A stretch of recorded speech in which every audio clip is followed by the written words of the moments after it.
All right.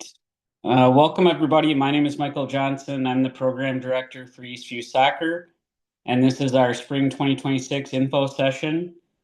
Today, we're going to cover pretty much all the material you need to know as a parent for this upcoming season. If you have questions, please type them in the chat, and we'll address those at the end. We'll make sure all questions are answered. Moving on to the next slide, I already talked about this a little bit, but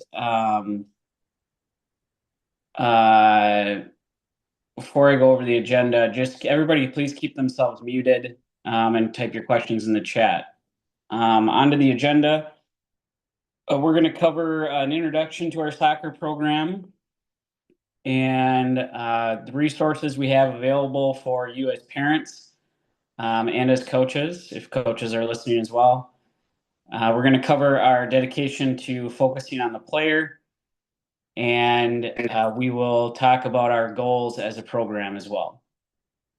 As we get started here, I'm going to ask the members of the board to introduce themselves, and I'll start. My name is Michael Johnson. As I mentioned, I'm the program director. I've been on the board now for, I think, 2.5 years. I started off as the coaching director, then assistant program director, and took over as program director in September of 2025. So my job is to coordinate with our 501c3, which is the Eastview Athletic Association. That means two things. I'm responsible to the board for our soccer program, but I'm also responsible for our soccer constituents, that's soccer players and parents, in bringing any concerns that they have to the main board as well. I'm responsible for keeping our program in line with key stakeholders such as the City of Apple Valley, Eastview High School, and some of our other partners as well. I'm also still serving as the coach liaison, so I'll handle any issues with coaches. So parents, if you have an issue with a coach, which I certainly hope you don't, but if you do, I'm the person to reach out to about that. And I'm also responsible for player safety and handling any sort of complaints or conflicts that arise as well. And then next is Val Magnuson. And Val, if you can unmute yourself and introduce yourself. Hi, I'm Valerie Magnuson. I am in my 5th season on the Eastview Soccer Board. I started off with a player in kindergarten, and she is now in 9th grade, so she'll be playing her last season. I am primarily our registrar. I make up our teams. I try to make sure the schedule looks good, that we don't have any mistakes. And I also track standings for the 3rd to 5th and 6th to 9th graders to keep tabs on that during the season and to share with the coaches so they know where they're standing. Great. Thanks, Val. Amanda, I think you're next. I'm Amanda. I'm our treasurer. I deal with our budget, financial aid, any refunds you need, scholarships, all of anything money is me. I have 2 kids in the program. One is an 8th grader and one is a 1st grader, so I'm going to be around for a while. And I've been on the board for about 2.5 years. Thanks, Amanda. Laura, you're next. Evening, everyone. My name is Laura Ziegler. I am the community engagement / marketing member of the board. This is my inaugural season on the board. So if anyone is interested, I am proof that you can be a newbie. It's a great board to be a part of. So I work on those communications with you all for recruitment, and our social media, which is essentially our Facebook page, is a great way to keep tabs on things, as well as other community events. Thanks, Laura. John Coleman. Hi, I'm John. I have an 8th grader in the program. Been on the board for just about 5 years.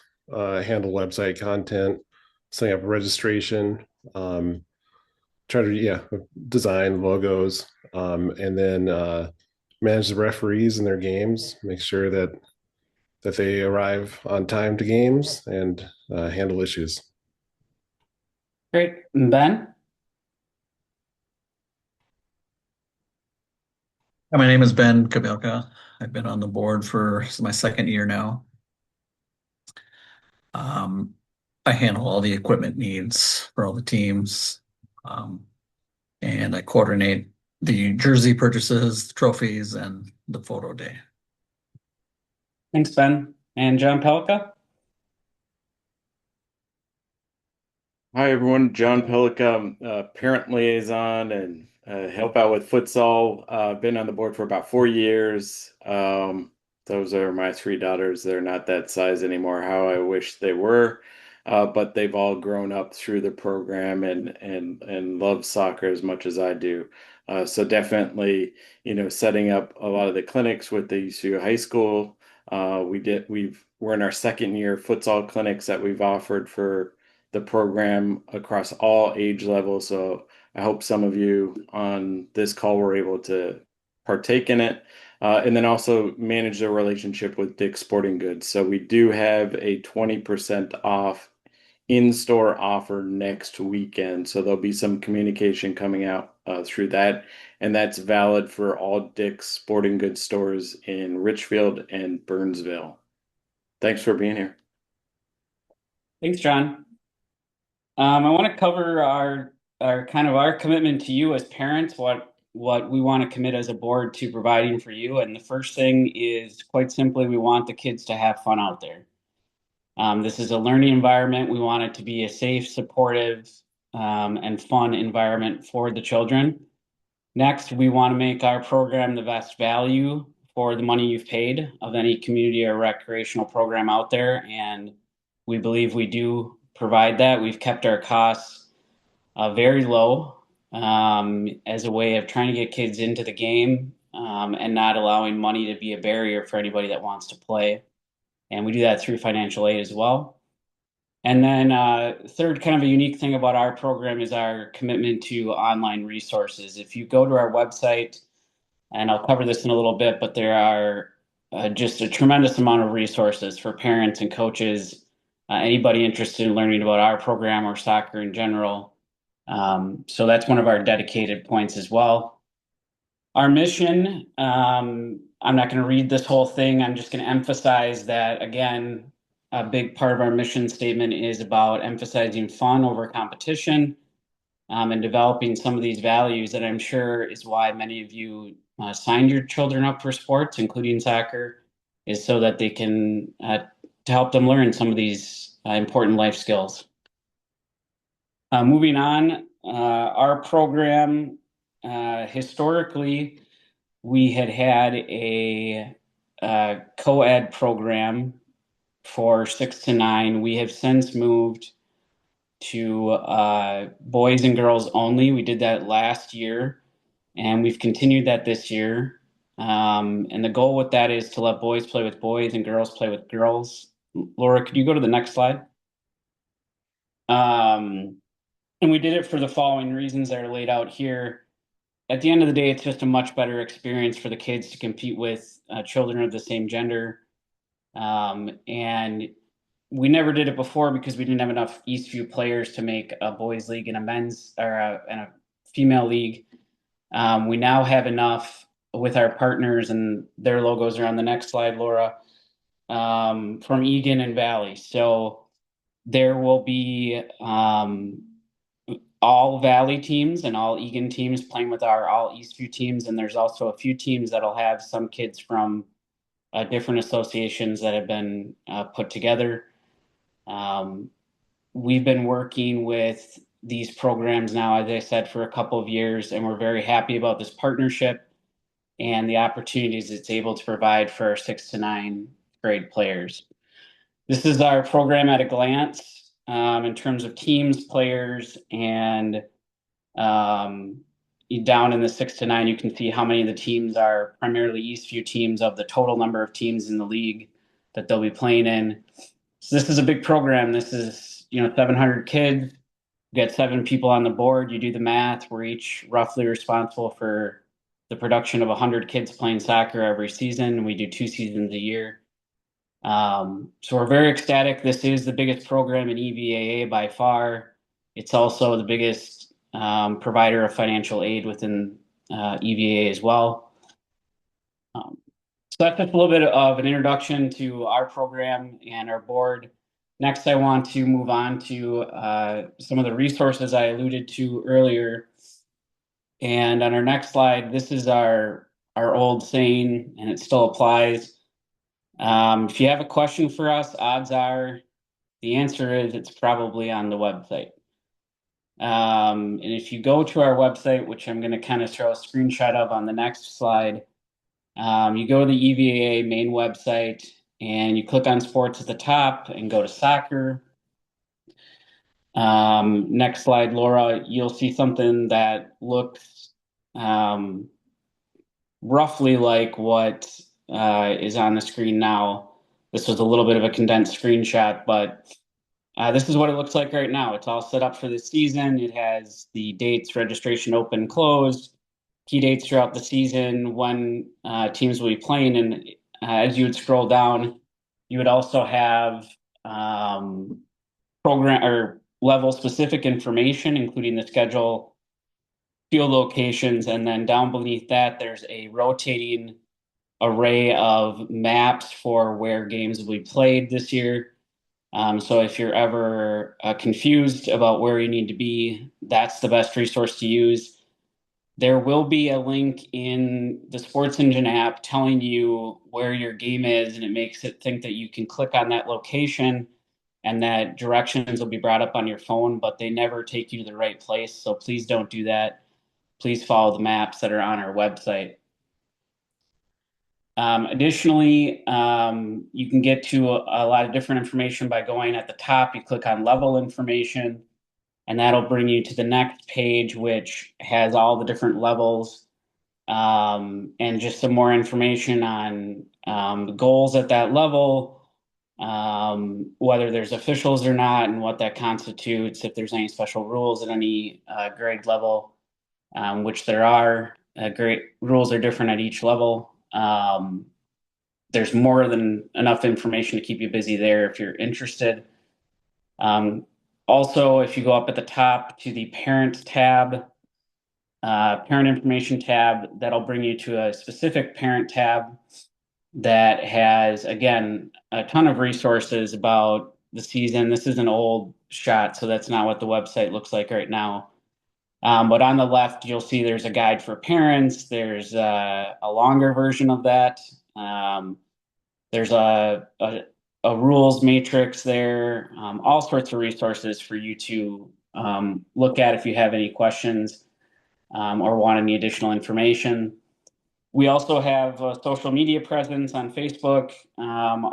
This is a shot from last year as well. Our Facebook page is active and we do use it. So we'll talk about this a little bit later, but if we do have to cancel any games or practices, that will be communicated through our Facebook page as well as by emails to parents and emails to coaches. So if you're out and about and you're wondering, hey, it's been raining all day, are we going to have soccer tonight? Before emailing any of us, please ask that you go to social media and or check your email to see if we've communicated anything. If you don't hear from us, then everything is moving forward as scheduled and as planned. Moving on in our agenda, we are dedicated in this program to focusing on the player. They are our primary constituent, and we're going to talk a little bit more about that now. The first thing is to know who your player is. Obviously, you sign them up, but to know who they're playing with and where they're supposed to be and when, you're going to need to download the Sports Engine app. It can be found in the App Store or in the Android store. It's free, and the app will sync the data of the parent who registered the child for soccer. So whichever parent's email address was used to register the child as the primary parent, that child's parent, when they create a Sports Engine account using that same email address, will be linked to that child and their soccer team. That data is not in there right now. If you have Sports Engine right now and you click into it, you won't see anything about this upcoming soccer season. And that's intentional. We are finalizing our schedule. And once everything is finalized and we've made sure there's no errors, then we push that data live, and we anticipate that going live probably right around April 20th, possibly a little sooner, possibly a little later. So don't be surprised if nothing's in there now, but once that data is on there, and I encourage you to keep checking on it. Your team will be on there, as well as your coach's information. There's a group chat function so the team can chat. Again, the schedule, the roster, anything you need is in the app. And that's the most up-to-date way we have of communicating to you where things are and where you're supposed to be with your player. I did want to touch a little bit on volunteering. We are blessed in our program that we do not pay our coaches. And we do that intentionally because we want to keep the price point of this program low, and so everybody can participate. But with that said, we are at the mercy of having enough volunteers. Every season, I end up looking at us having more kids than parents that volunteer to coach. And somehow we manage to twist arms and make it work every season. We will again this year. But many of the coaches, because our number of volunteer coaches just does not align with the number of teams we have. Many of our coaches are not going to have any sort of assistant or co-coach, even if they're brand new to coaching. So we'd like you to volunteer when you can to help your coaches out. And these are just some titles we came up with, just kind of funny ways of describing some ways you can help the coach. Honestly, the biggest thing, particularly at the younger ages, that the coaches will need is just a parent to help them out on the sidelines, particularly from pre-K to second grade. The players that are sitting out on the sidelines, waiting to substitute in, waiting their turn. Kids like to play with each other and create messes and dump water bottles out and do all those kinds of things. It really helps if there is a parent there to help with that, because at those age levels, there are no referees and the coach is on the field coaching and refereeing the games at the same time with the other coach from the other team. So they really don't have an opportunity to keep their eye on the sideline. So that's the one thing I would stress the most, is if you show up and you've got a coach who does not have an assistant or a co-coach, please work with the other parents or take it upon yourself to introduce yourself to the coach and just volunteer for that. Any help is greatly appreciated. Any coach will take it. And there's no need to feel like you need to know anything about soccer or about coaching to help out in any of these ways. So just a plug for that, and please keep that in mind when you do meet your coach, to keep, if you're available, to be able to volunteer and help out the coach as much as possible. Moving on, we're going to talk a little bit about equipment. First thing is, everybody needs shin guards. You can get them at any sporting goods store, Amazon. Essentially, they're a plastic piece that goes over to the shin that protects the player when they're kicked on the shin.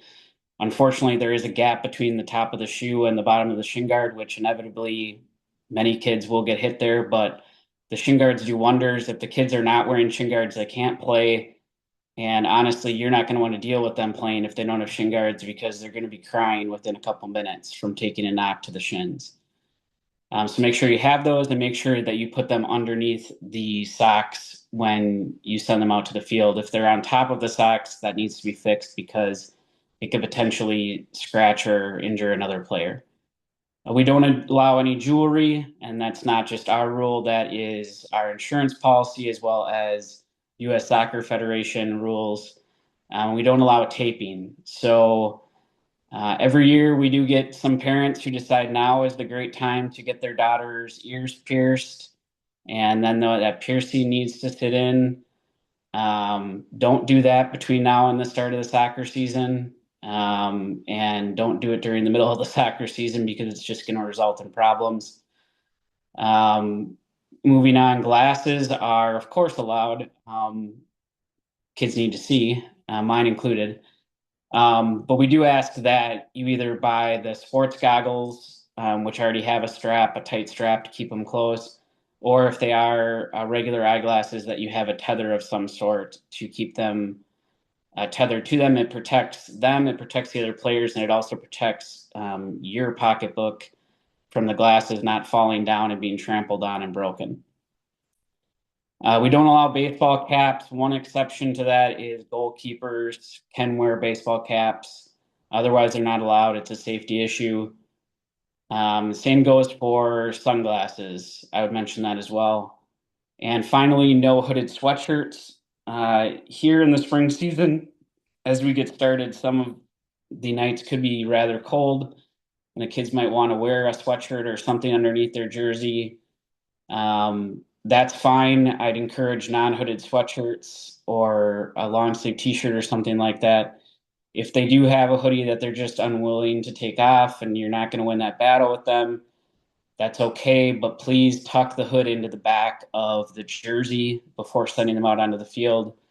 The reason for this rule is unfortunately that when hoodies are allowed in youth sports and one player gets by another player, inevitably the player that is run by reaches out for that hoodie to grab and pull the other player down. And we don't even want to provide that temptation to a player, so we just don't allow them at all due to the danger of that situation. A next thing on the same topic of player safety is concussions. All of our coaches will be certified by the CDC in a concussion training protocol course that they take. They can't take the field to coach your kids without having completed that. That course demonstrates to them or teaches them all the material they need to know as a coach about concussions. Speaking to you as parents, obviously we've come a long way in the last 10, 15 years on concussions in sports and particularly youth sports. The main thing I tell you is when in doubt, sit them out. That's the phrase that all coaches are taught now from youth on up to professional levels and everywhere in between. Also, if your child does have a suspected concussion, you do need to have them seen by a medical provider and provide a medical provider's note clearing them to return to activities before they'll be allowed to participate again if they are in fact diagnosed with a concussion. Continuing on player safety, I did want to let all you parents know that all of our coaches go through a background check. So all the coaches that are out there have been vetted. They're safe people for your kids to be around. And we do that to provide you safety and peace of mind. So you can rest assured on that. And our final part of player safety is our AED program. Eastview Soccer started the AED program a number of years ago, raising money through donations that we solicit on our registrations every season to raise funds for automatic external defibrillators or AEDs. And we have now we're in the process of placing our third AED device. So soccer paid for the first two. Soccer is paying for half of the third one. The rest of the EVA sports are paying for the remainder of the third one. So this is spread from a soccer initiative to an EVA initiative. If you play in other sports, you should be solicited during your registrations for those sports as to whether you want to make a contribution to the AD program. Our goal is to have these everywhere that our players are playing. And right now we have very good coverage. Johnny Cake West is covered, Johnny Cake East will be covered, and Quarry Point Park is covered by AEDs. I also do bring this up not just to try to get people to understand the importance of this and to give money to it, but also to understand that these devices are around should something happen. All of our coaches are instructed on this as well, and so are the referees and assistant referees, our board members. But as a parent, if something happens at the field and you identify that it's a situation where this might be needed, do not waste any time. Go grab it. A lot of people have a misconception about AEDs that they could somehow harm the person. They absolutely cannot. The device will not send a shock to the person's heart unless it the person's heart is in the correct rhythm, that the shock could be beneficial. So don't hesitate to use them. If you've never used one before, you basically open it up and a voice box starts squawking at you and tells you exactly what to do. Makes it very easy. And the research is just astounding, particularly in youth athletic participants, that if an AED is available and used correctly, chances of survival are astronomically higher than waiting until first responders arrive. I did want to touch on our coaches. We'll be wearing a shirt. It doesn't look exactly like this anymore, but they'll be in a blue shirt that says ECU Soccer and coach on it. We do this so that you can identify coaches, but also so that the community at large can identify our coaches and understand that this is a sanctioned program, and that there's responsible adults in charge.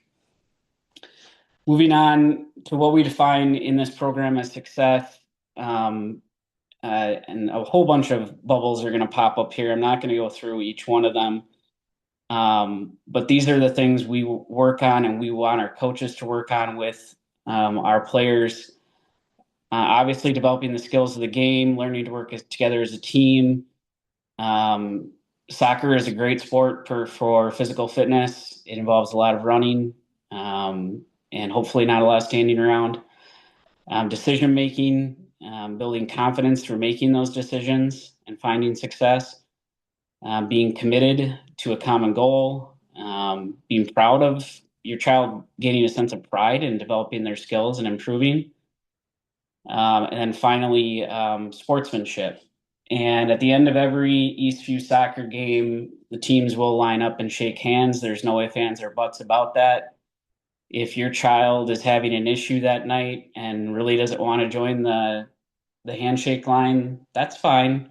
But I'd have a conversation with them about what the purpose of the handshake line is and why it's important to be a good sport. And even if things didn't go well for that player or that team, that sportsmanship is still an important thing to teach our children. What we try to avoid is just focusing on winning. And the reason we do that is because of the following things that'll pop up on the next slide. These are the 4 things that we, in our experience, come about when there's too much focus on winning. We have incidents with parents and coaches, and we have incidents with players and coaches. We have incidents with refs and coaches. We have incidents with fans and spectators and parents and the game officials. We have what I think is the biggest travesty is what happens is the kids don't enjoy it. If parents are fighting at the game over a call or a non-call or anything related to the game, kids don't like that. Kids retreat from that. They don't want to see adults fighting.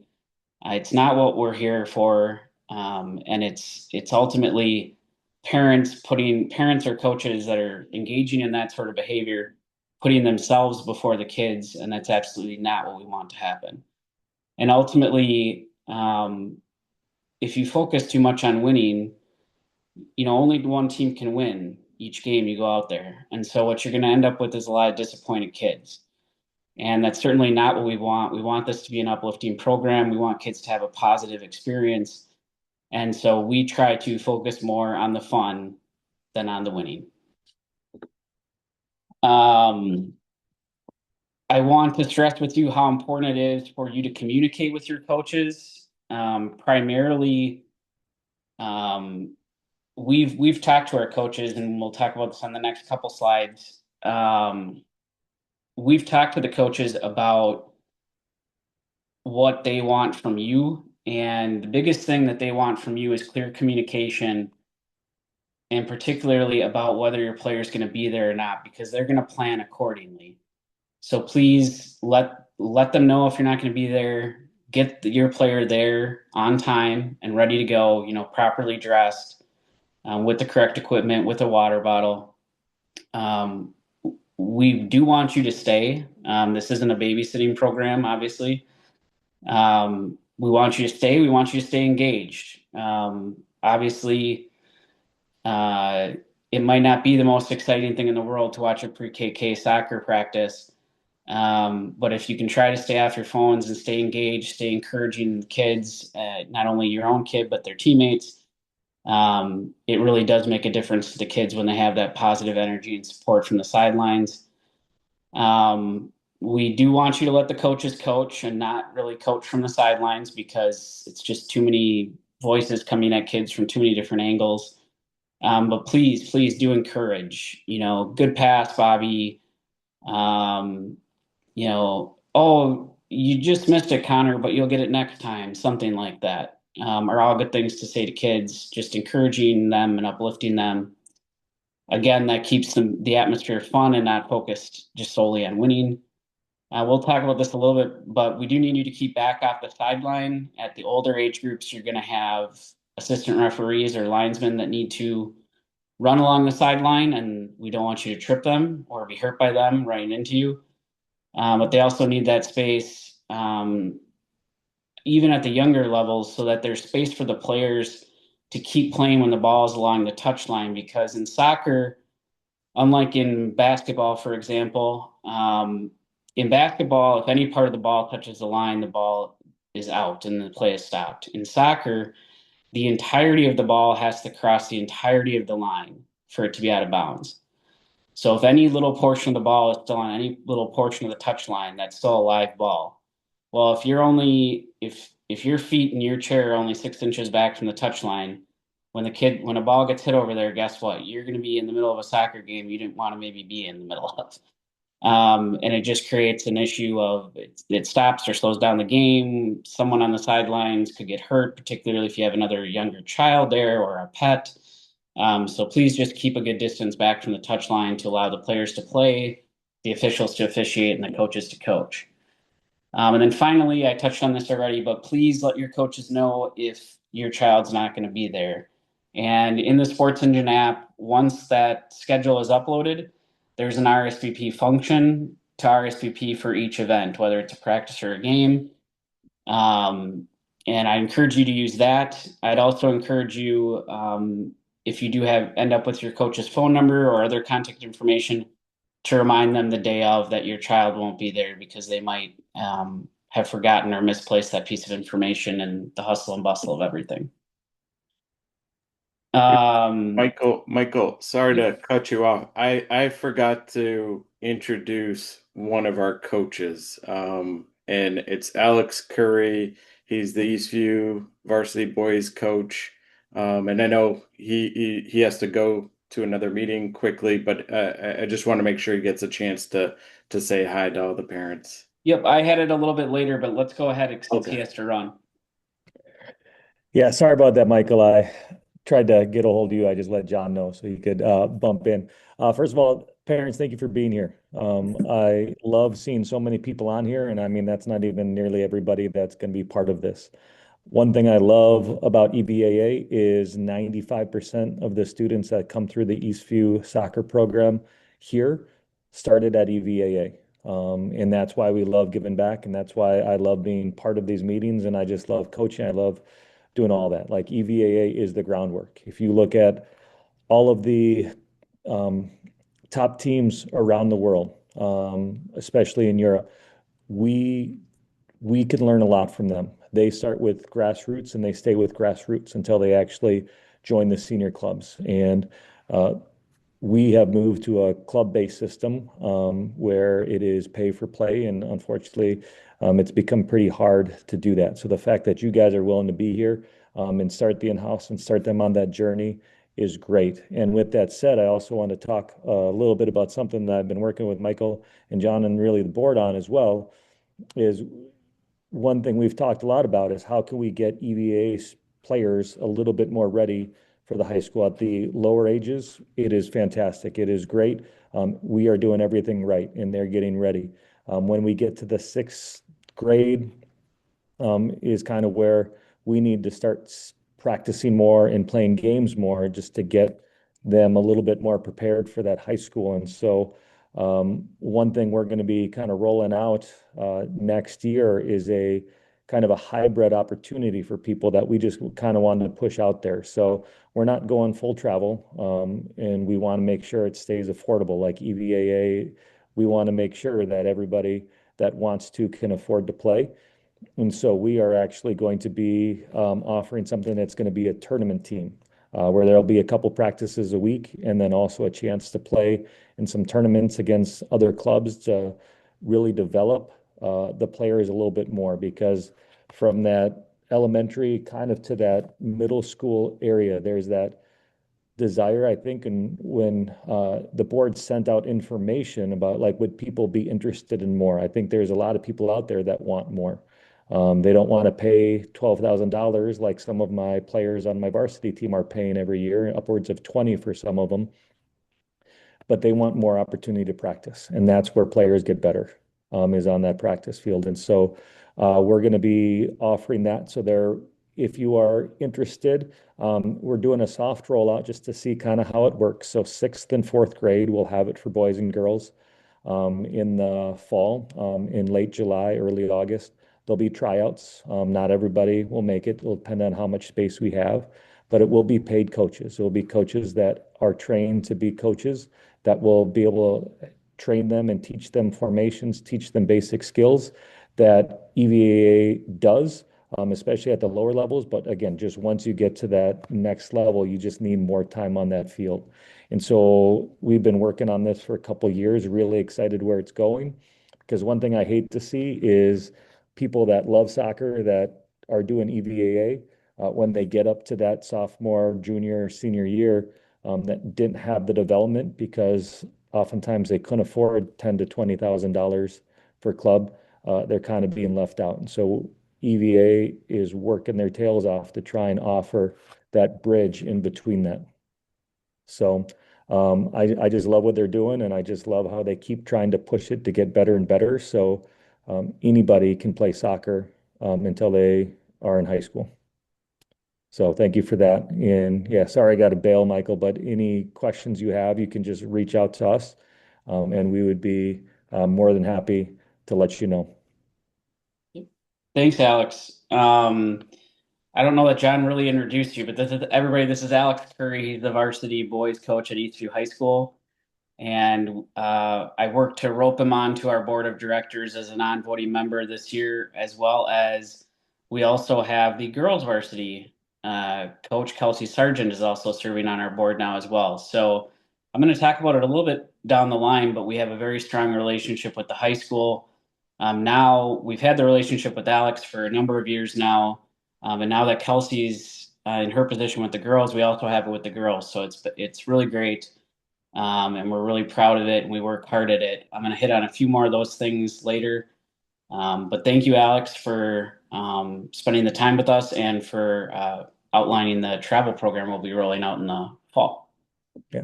Thanks a lot, guys. Have a great evening. Thanks, Alex. All right. You want to go to the next slide, Laura? All right. So these are just a few things, kind of recapping a lot of the stuff we've talked about. Please be respectful to every participant, whether they're coach, player, referee. Although the World Cup is coming up this summer, it will not be run through EVAA. So please, as excited as you'll be about the World Cup, try to remember that this is recreational soccer and we're here to have fun. Just try to keep that in mind. As I mentioned earlier, try to volunteer in any way you can. And remember, this is, again, about having fun. The next slide, I just want to show you where you should sit if you're not familiar with or haven't been to a soccer game. We put parents on one side and the players on the other side. And the next couple areas are places you cannot be. You can't be on the goal line behind the goal. And we don't want you on the corners because kids will be taking corner kicks there once they're in first grade. So everybody but pre-KK, we can't have you in the corners because players need to be able to get a running start to kick that ball back into play.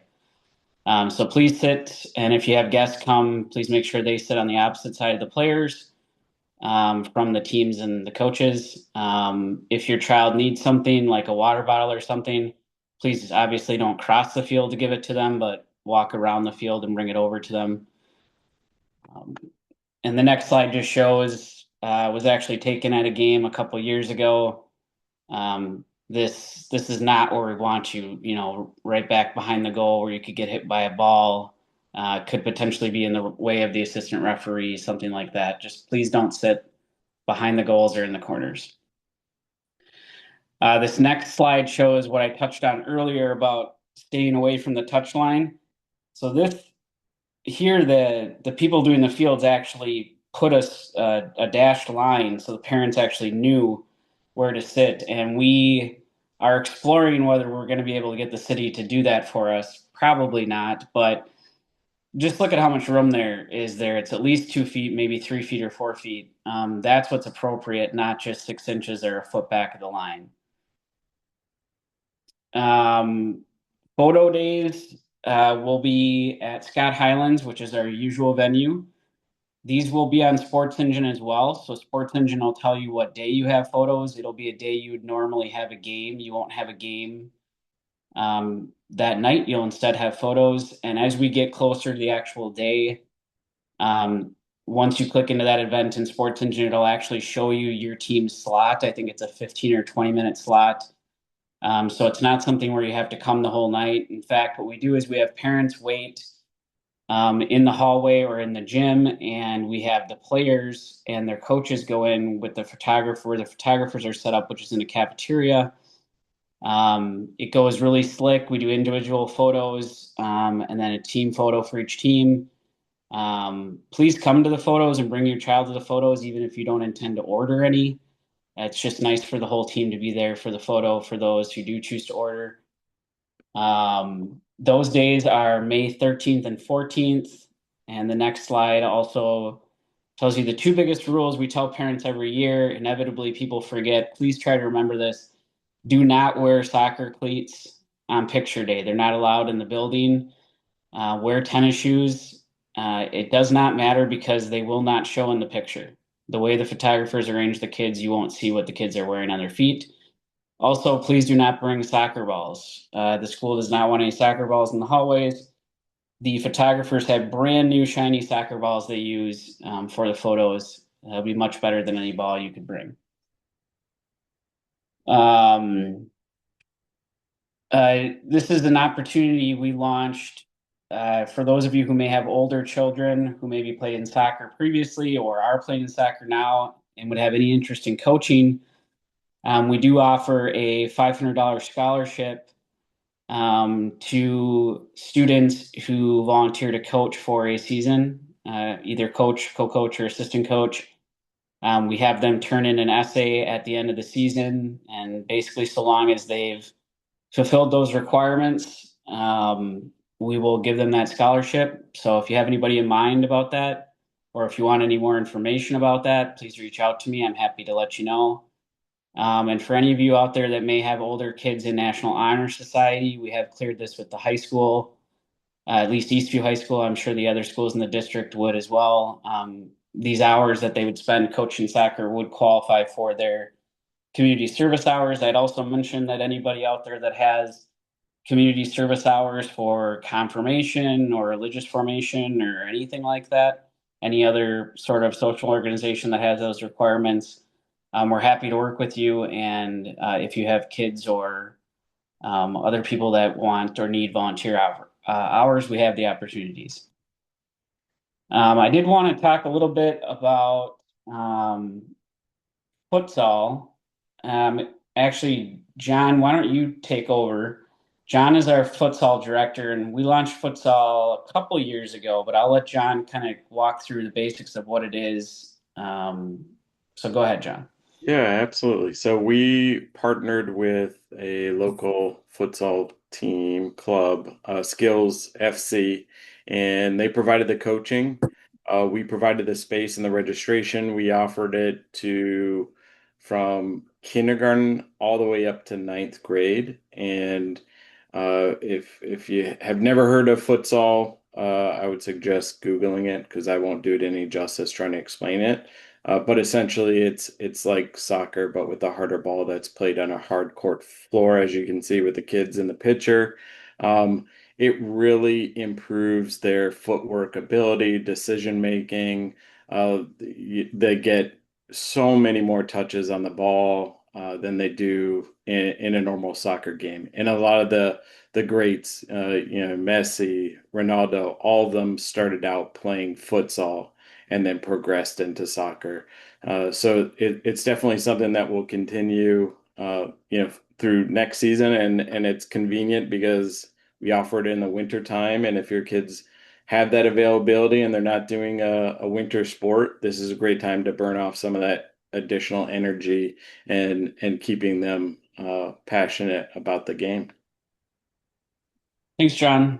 One thing I did want to mention about futsal is that, yeah, we do this training during the winter, and it's an opportunity to keep your kids engaged with soccer in the winter months. It's also extremely affordable. Our program subsidizes it to such an extent that I think you get like 8 or 10 sessions, and if you do the math, it comes out to something like $7 or $8 for an hour. You're paying for someone to coach your kids. The coaches there from Skills FC, a couple of them are former pro players. I think one was a semi-pro player, and they're certified USSF coaches as well. So it's a great opportunity. You'll see emails in the winter months about registering for that. We now program it for all age levels, just at different points during the winter. So please keep that in mind if you see anything about that in the winter. And Michael, just a quick point on the registration, it fills up within 24 hours. And because it's indoor space, we have limited availability. So if this is something that you want to try or you want to think about it, registration comes out, just take that opportunity and book it. We had waiting lists of double the amount of space that we can allow. Yep. Okay, so we already kind of covered this, but this is where I was going to have Alex talk, so we can skip that slide. I do want to mention that we will have skills clinics for players in between the spring season and the fall season. And those are led by Alex and Kelsey, the varsity coaches, and some of their players. So again, another thing to keep your eye out. Registration for that will be coming up probably about a month-ish from now, something like that. Keep your eyes out. And then in the fall, we always have a community night where all Eastview players, if they wear their jersey, and all coaches, if they wear their jersey, can get into the varsity soccer games for free. We pick a night where both the boys and girls have home games, and the Booster Club provides cotton candy, some raffle prizes.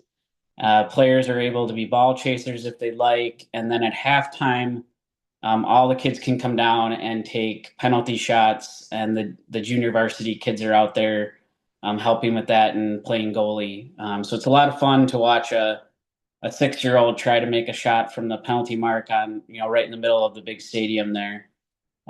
Kids really love it, so I'd encourage you to keep your eye out for that and attend if you can. And then we'll move on to the final part of our agenda, and we're coming down the home stretch here.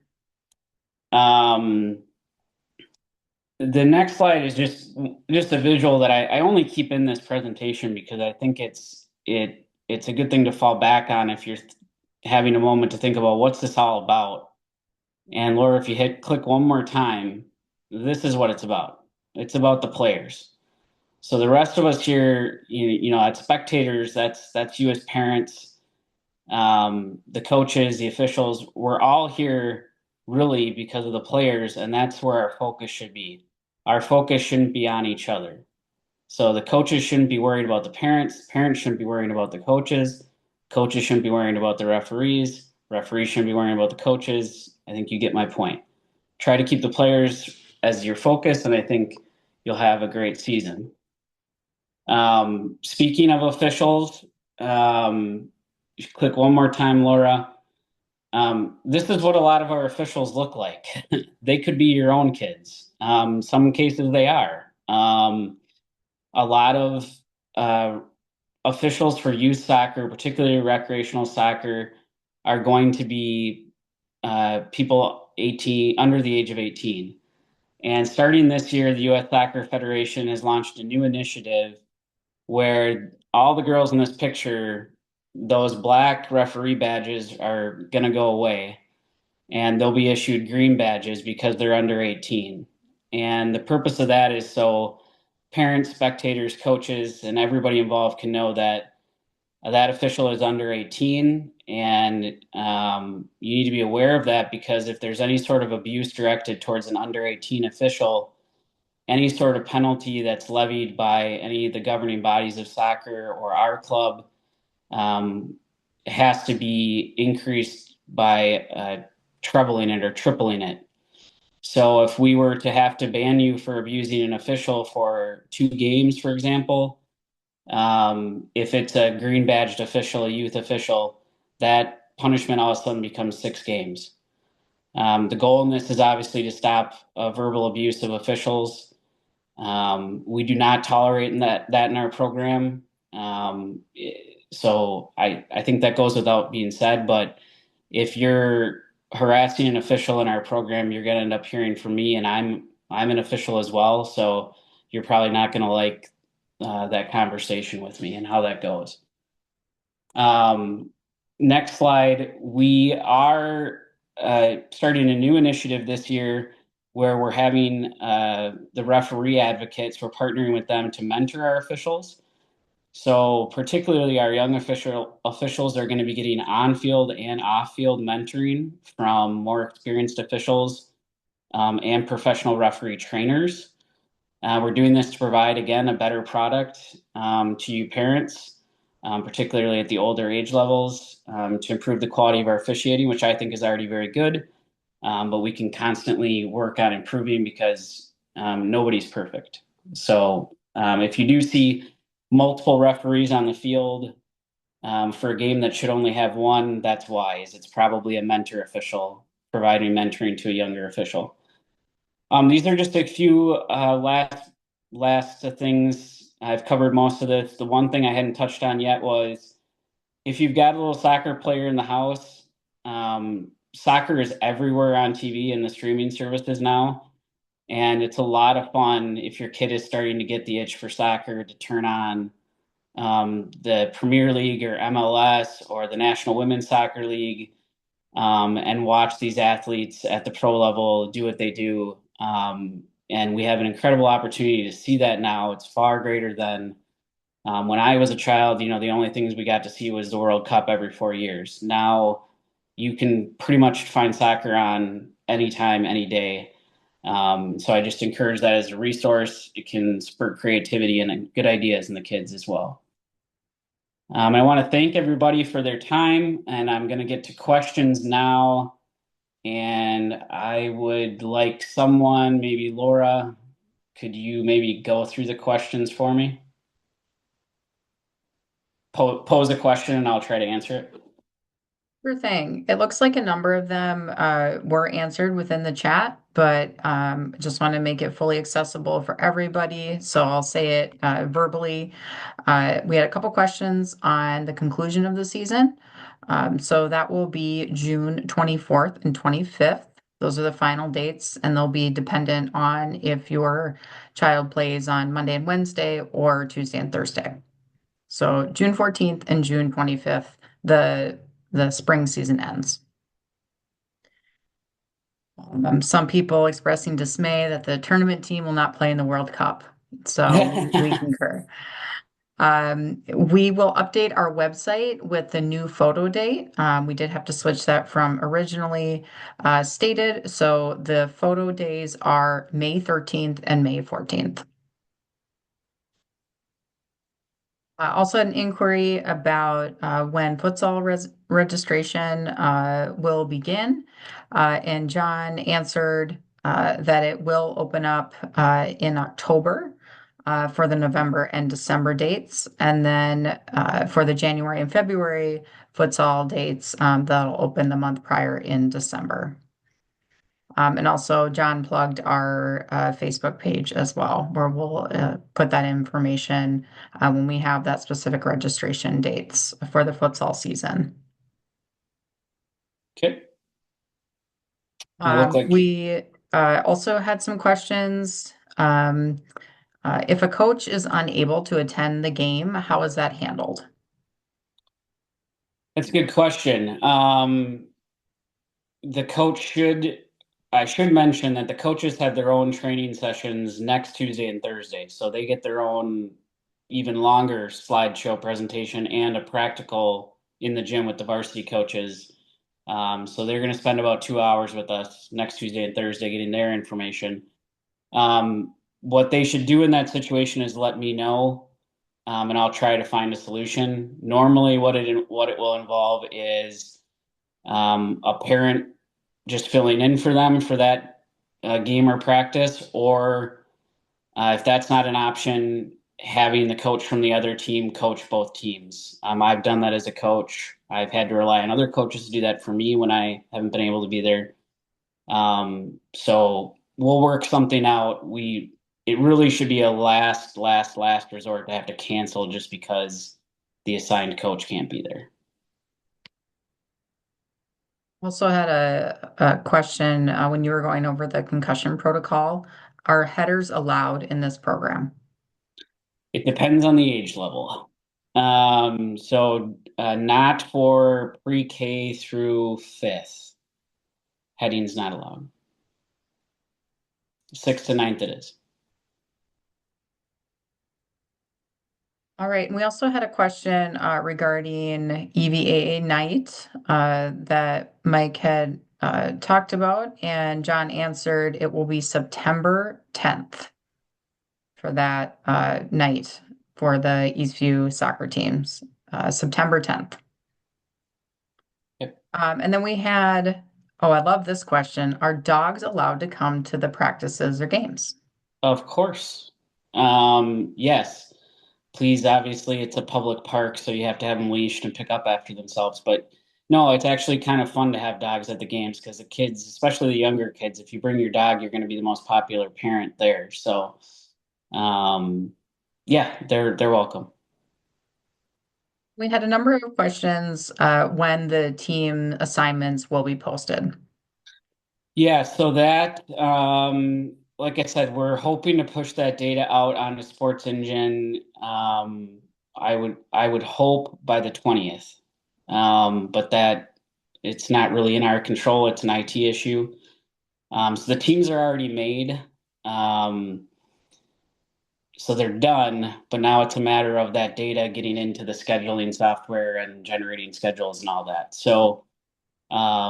Hopefully by the 20th, could be a little earlier, could be a little later. Just check the Sports Engine. If it's once it's there, it just shows up. There's no email to you or alert that a team has populated in your Sports Engine account. You just have to keep checking until it comes. And then I'll just restate what's in the chat. So no age groups play on Fridays. Each group plays 2 times a week. So Monday, Wednesdays for boys, Tuesday, Thursdays for girls, and that's in the 6 through 9 age group. We also had a couple questions of when does the season begin? April 26th or 27th, depending on, again, whether you play on Monday, Wednesday, or Tuesday, Thursday. Yeah, 27th or 28th. Yep. 26th is a Sunday. Yeah, sorry, 27th or 28th. 26th, 27th was last year, I think. Everything moved one day. And then we did have a question about fields, wondering if any grade levels move around, if they're always at the same field, and then where they can find that information on what field they're at. Yep. So the as to where you are for any particular game or practice is going to be through Sports Engine. It'll tell you what park and then what field at that park you're at. For maps of how the fields are laid out at each park, that's on our website on the main page. If you just scroll down, it's also at the level information. If you click on the level, that the picture of where the fields are at the given park should show up. As far as moving around, pre-KK is in the same spot every year or all season. You will not move. I mean, you'll just move within different fields in the same little area of the park. Same for first and second. They are on the fields behind the stands of the soccer and football stadium on Flagstaff, and they'll be there all year. Sixth through ninth will be mostly at Quarry Point. And there may be some in Egan at Lexington Diffley Athletic Complex. And third through fifth grade are going to be our movers this year. That's a big age group this year. And so we're utilizing fields at Quarry Point, at Johnny Cake Ridge Park West, which is basically in between the softball field and the high school on the high school grounds, and then 2 fields at Delaney Park as well. So the third through fifth graders are the ones that are really going to be potentially moving around to make sure you know where you're going ahead of time, because depending on the night, you could be going to 3 different parks.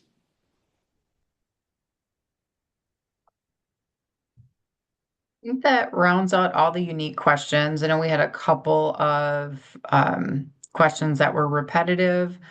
So I'll just reiterate that team assignments are likely to come out on April 20th. And just want to reemphasize the Sports Engine app. That's where it'll be located. And then we also dropped the website evasports.org/in-house soccer.